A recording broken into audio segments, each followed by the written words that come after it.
আমি আপনাদের সঙ্গে রয়েছি রৌনক। প্রধানমন্ত্রী মুদ্রা যোজনার নামে ঋণ দেওয়ার জালিয়াতি চক্রকে সাইবার সেলের হাতে গ্রেফতার 5 অভিযুক্ত। গতকাল পূর্ব যাদবপুরের একটি ফ্ল্যাটে অভিযান চালিয়ে সাইবার সেলের পুলিশ এই 5 জনকে গ্রেফতার করে। এদের বিরুদ্ধে অভিযোগ যে সোশ্যাল মিডিয়ায় সাধারণ যারা মানুষ রয়েছে তাদেরকে টার্গেট করতো, এবং শুধু টার্গেটই নয়, প্রধানমন্ত্রী মুদ্রা যোজনা ঋণ দেওয়া হচ্ছে এরকম একটা প্রতারণা চক্র চালিয়ে তারা ঋণ দেওয়ার নাম করে বিপুল টাকা জালিয়াতি করত। পুলিশের কাছে এই বিষয়টি যখন সামনে আসে, গোটা বিষয়টি কলকাতা পুলিশের সাইবার সেল খতিয়ে দেখে এবং গতকাল রাতেই পূর্ব যাদবপুর এলাকায় এটি তল্লাশি অভিযান চালানো হয় এবং সেই ফ্ল্যাট থেকেই মোট 5 জনকে গ্রেফতার করে কলকাতা পুলিশের সাইবার সেল। তাদের কাছ থেকে মোট 8টি অ্যান্ড্রয়েড ফোন উদ্ধার করা হয়েছে এবং যেটা জানা যাচ্ছে যে এই চক্রের পেছনে আরো বেশ কয়েকজন জড়িত রয়েছে। কারণ এই যে প্রতারণা চক্র, তারা প্রধানমন্ত্রী মুদ্রা যোজনার নাম করে মানুষকে ফোন করতেন এবং প্রধানমন্ত্রী মুদ্রা যোজনার আয়ত্তাধীন তাদের সাধারণ মানুষকে ঋণ দেওয়া হচ্ছে এরকম প্রতিশ্রুতি দেওয়া হতো এবং সেই ফাঁদেই যদি সাধারণ মানুষ পড়তো তাহলে তার ব্যাংক অ্যাকাউন্ট থেকে হাজার হাজার টাকা খোয়া যেত। একদম প্রি প্ল্যানিং করে এরকম একটা ট্র্যাপ সাজিয়ে রেখেছিলেন অভিযুক্তরা এবং দীর্ঘদিন ধরেই এই ধরনের কার্যকলাপের সঙ্গে তারা যুক্ত রয়েছে, এমনটাই পুলিশ সূত্রে খবর।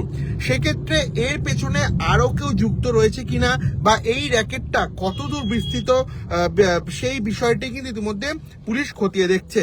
এবং যে ধরনের অনলাইন জালিয়াতি বা যে ধরনের স্ক্যাম হচ্ছে এখনকার দিনে, আগে থেকেই কলকাতা পুলিশের তরফ থেকে কিন্তু সতর্ক থাকার জন্য বলা হচ্ছে।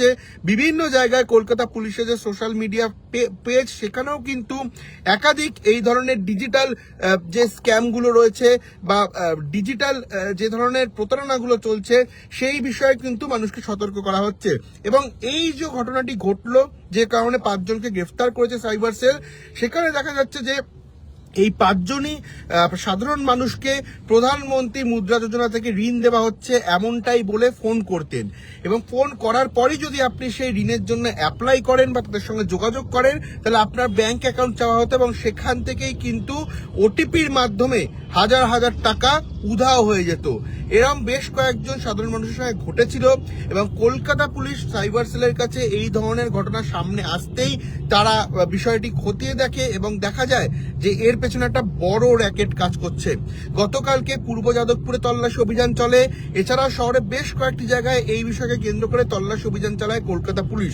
ইতিমধ্যেই এই চক্রের 5 জনকে গ্রেফতার করা হলেও এর পেছনে আরো বেশ কয়েকজন যুক্ত রয়েছে এমনটাই কিন্তু কলকাতা পুলিশের সাইবার সেল মনে করছে।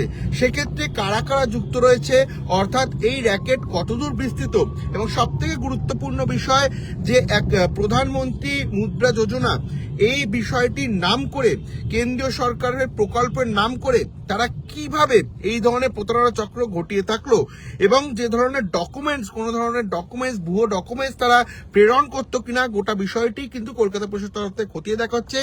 আজই 5 অভিযুক্তকে আদালতে তোলা হবে এবং কিভাবে তারা এই র্যাকেট বা কিভাবে এই প্রক্রিয়া তারা চালাতো, গোটা বিষয়টি কিন্তু পুলিশের তরফ থেকে জিজ্ঞাসাবাদ করা হচ্ছে অভিযুক্তদের। এই সংক্রান্ত খবর থেকে শুরু করে যাবতীয় খবরের সবার প্রথম আপডেট পেতে আপনারা অবশ্যই চোখ রাখুন নিউজ 18 বাংলায়।